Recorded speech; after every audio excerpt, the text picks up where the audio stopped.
Hey guys, welcome back to today's video. Today is Sunday, January 17th, 2021. Sorry about that, don't want to go back to that year. Today we're going to be talking about the swing in the 2020 presidential election. I'm sure many of you guys know that certain regions of the country shifted to the right, other regions of the country shifted to the left. Overall, the entire country did shift to the left in a number of states. There were a few that ended up being more Republican than they were previously. There are pockets of states that were more Republican than they were previously, but as a whole, the state, due to large population centers, shifted to the left. But today we're going to actually be dissecting the swing in the 2020 presidential election and comparing it to some previous elections, not only the 2016 election, but also 2012, 2008, 2004, and 2000. Essentially, we're going to be taking a look at the 2020 election relative to every election in the 21st century, and I think this actually could be a very interesting thing to take a look at. Now, my reason behind that is the fact that we are looking at a 2016 to 2020 map. I think it's really flawed to only look at a 2016 to 2020 map. Obviously the major story is that Biden did better than Hillary Clinton and that Donald Trump underperformed his 2016 margins of victory. But also, we could compare it to previous Democratic victories and start to see new trends that were built up in states that can't just be thrown in under this, entire country shifting to the left. Well, some of them actually shifted to the left even when the Democratic performance was much better in terms of electoral count back in 2012 and obviously 2008. 2004 and 2000 would be good points of interest also because, while Republicans did win both of those elections, there are certain regions of the country that significantly shifted to the right as well as to the left. It's much more partisan than it was in 2016 based off, the percentages in some of these key battleground states. So we'll start off by taking a look at the 2016 versus 2020 election, and I'm sure that you've seen this multiple times. Well, as you can tell, Joe Biden has pretty much swept the entire electoral map. The only states that shifted to the right were Florida, which was probably the only real shocker, Illinois, Arkansas, Hawaii, which actually mailed a ballot to every single voter. That largely can contribute to this because voters who traditionally may not vote because they feel as if their vote may not count or they may just, not be active, ended up voting for Donald Trump. And also, you do have to realize Donald Trump did increase his vote share amongst minority voters, and Hawaii has a very high minority population. So that's partly the reason why Donald Trump increased there. Utah, Evan McConnell wasn't running, but Trump still only increased by 2.4%. Many people forget that there was a very conservative independent candidate who was running in 2016 who garnered 21% of the vote, and Donald Trump only increased by 2.4%. Hillary Clinton won 27% of the vote there. Joe Biden won nearly 39%, nearly 40%.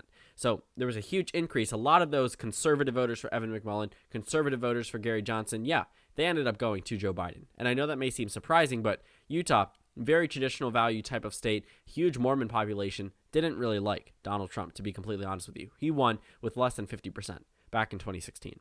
In Nevada, Trump increased by 0.017%, so it's not a super big increase. It's very, very, very marginal, if an increase whatsoever. In California, Trump increased by 0.91. So there were very few states in which Donald Trump increased relative to 2016, but some of the bigger states that shifted to the left I think are worth pointing out. We don't need to talk about why Kentucky or Tennessee or Wyoming shifted to the left. That has to do with the fact that Joe Biden won more voters than Hillary Clinton. But some of these states had some very notable shifts. Let's start off with the swing states. We're only going to talk about the swing states. Well, the first state I'd like to bring my attention to is Georgia. This is a state that flipped from 2016 to 2020. In fact, the last time it had been won by a Democrat was in 1992. So this shifted by 5.4%. in favor of the Democratic Party. That's interesting. Georgia's flip was something that did not needed to go, was worth noting. Very much worth noting. And Georgia had a very, very large shift from 2016, one that could not have been ignored, but actually was something that we saw coming, which you will see when we start to discuss the 2012 and 2008 map. Well, Colorado.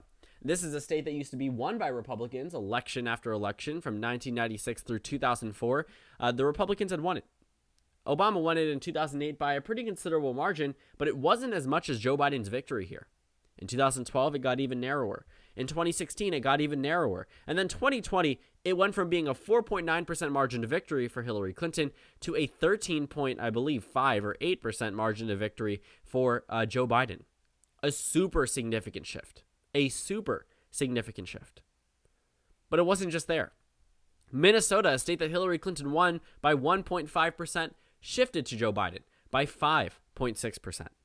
New Hampshire, won by Hillary Clinton by just around 2,000 votes, less than a percentage point, much less than a percentage point actually.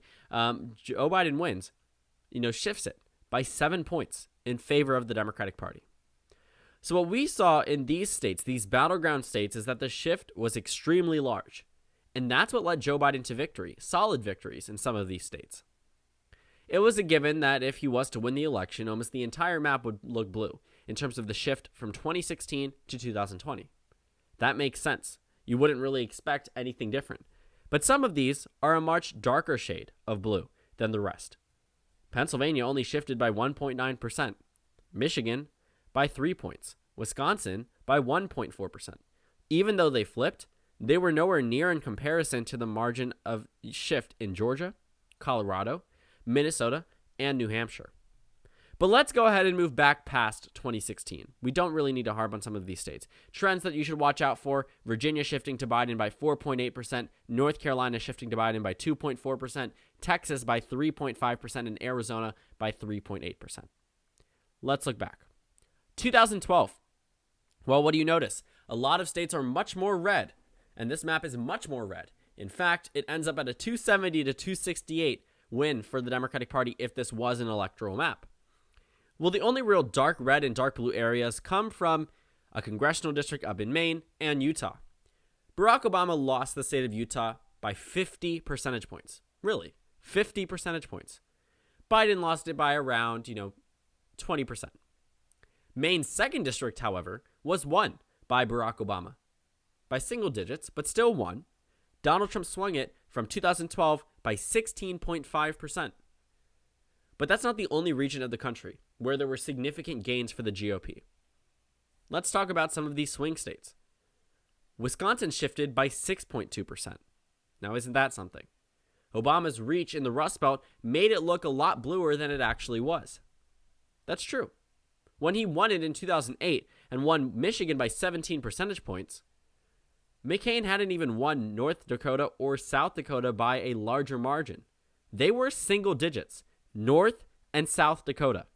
Michigan was more safe than a number of other states, not even battleground states. Michigan was more for Obama than Texas was for McCain. That's interesting. That is definitely worth noting. Michigan flipped from 2012, this is not even 2008, you'll see the 2008 swing, it's much more red, 6.7% to Donald Trump in the 2020 election. That is also super interesting, and it shows that Trump's increase in vote share here not only was significant from 2016, from previous elections, but as recently as 2012. Obama's outreach here was super significant. And even though Trump lost these states in 2020, I do have to remind you, he lost these states in 2020, the shift is still very red. Not just here, but in Ohio, 11.1%. In Iowa, 14 percentage points. But this is pretty much the only region where Donald Trump increased the vote share. I mean, he did it in Florida, but that's because he won it and Obama won it. Nevada was an increase by 4.3% relative to 2012. But there are some lighter blue areas, some, likely Democratic regions of the country. Arizona, relative to Obama's performance in 2012, Biden increased that by 9.4%. Colorado by 8.1%. Nebraska's second by 13.7%. Wow. Texas by 10.3%. Virginia by 6.2%. And Georgia by 8.1%.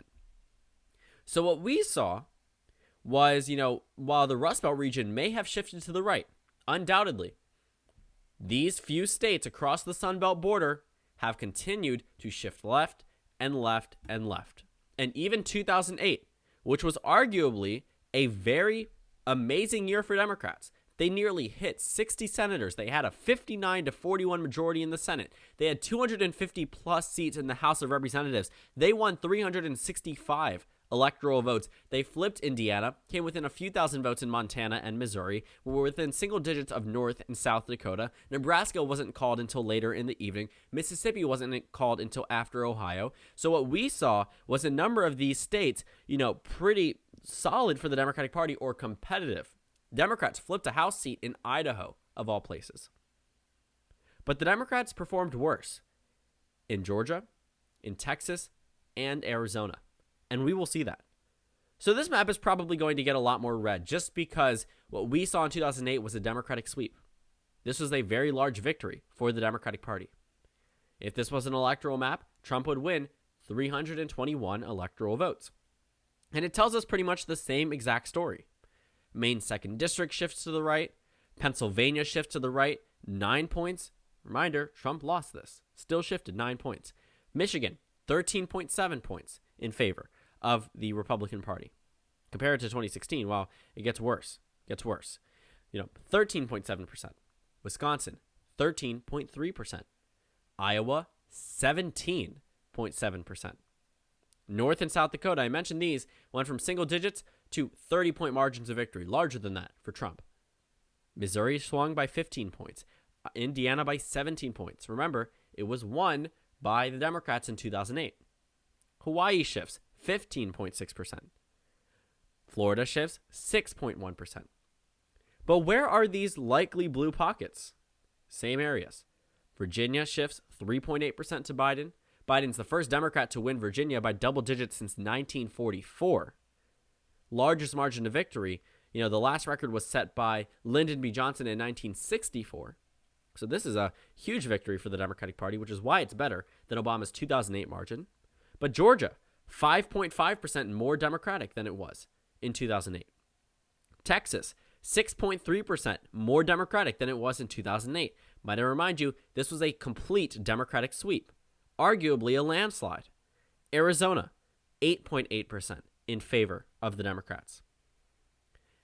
While the 2004 map may look, a little bit different because this was a Republican victory, pay attention to those few states that I mentioned. We are seeing a trend here, and that's what I want to highlight through this video.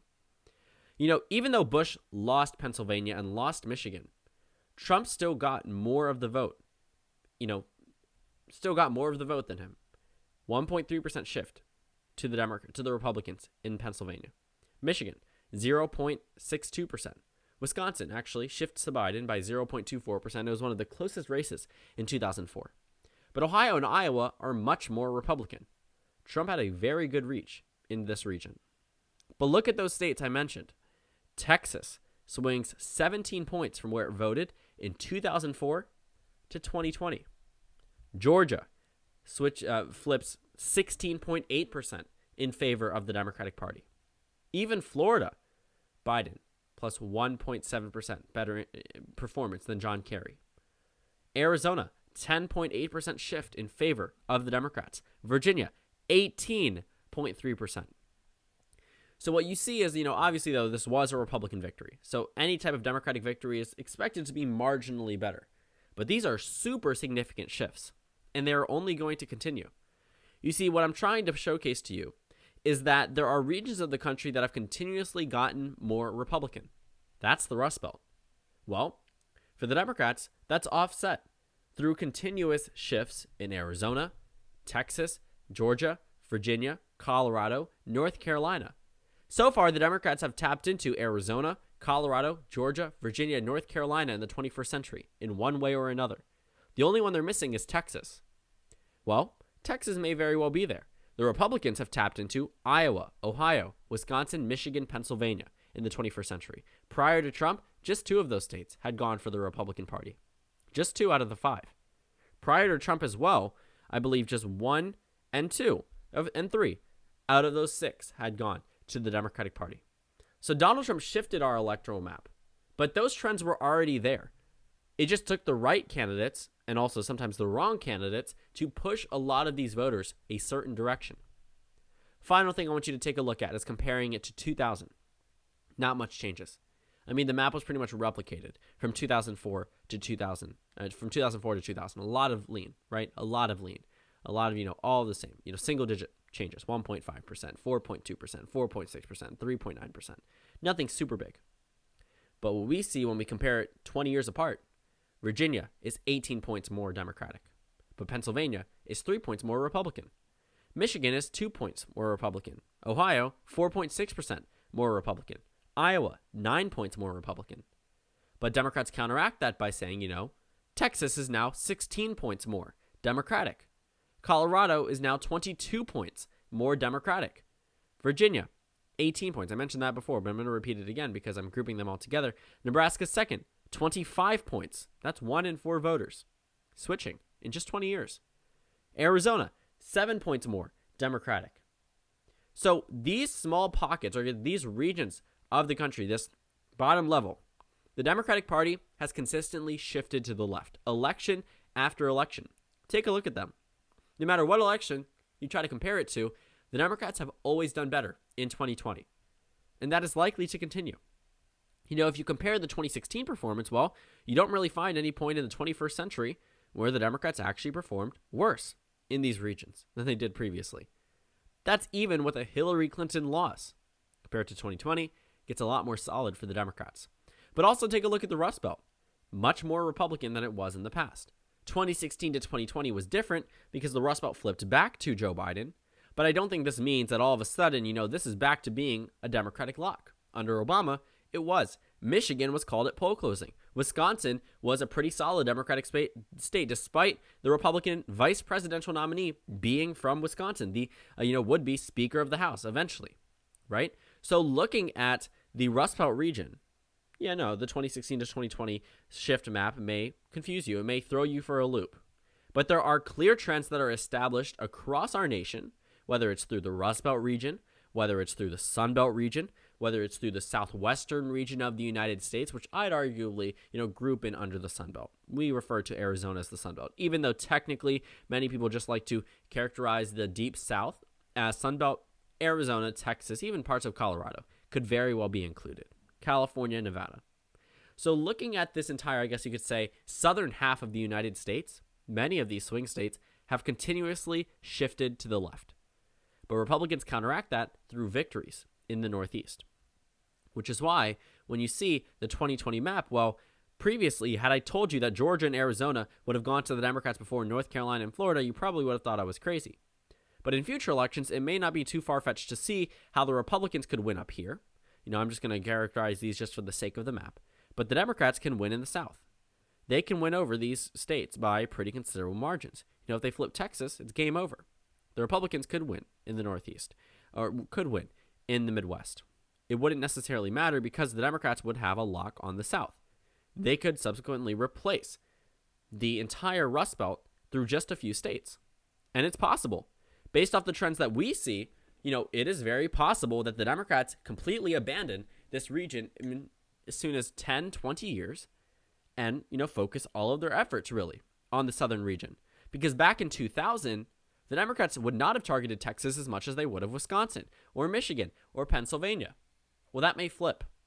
And that's what we're starting to see outlined because the Democratic Party is starting to do better in certain regions, and they are acknowledging that, which is why they won Arizona and Georgia this time, came within a few percentage points in North Carolina, a few percentage points in Florida, just a handful of percentage points in Texas, where they would previously be 13-point margins of victory for the Republicans, or, a 17-point margin of victory for Texas as recently as 9 years ago, now that it's 2021.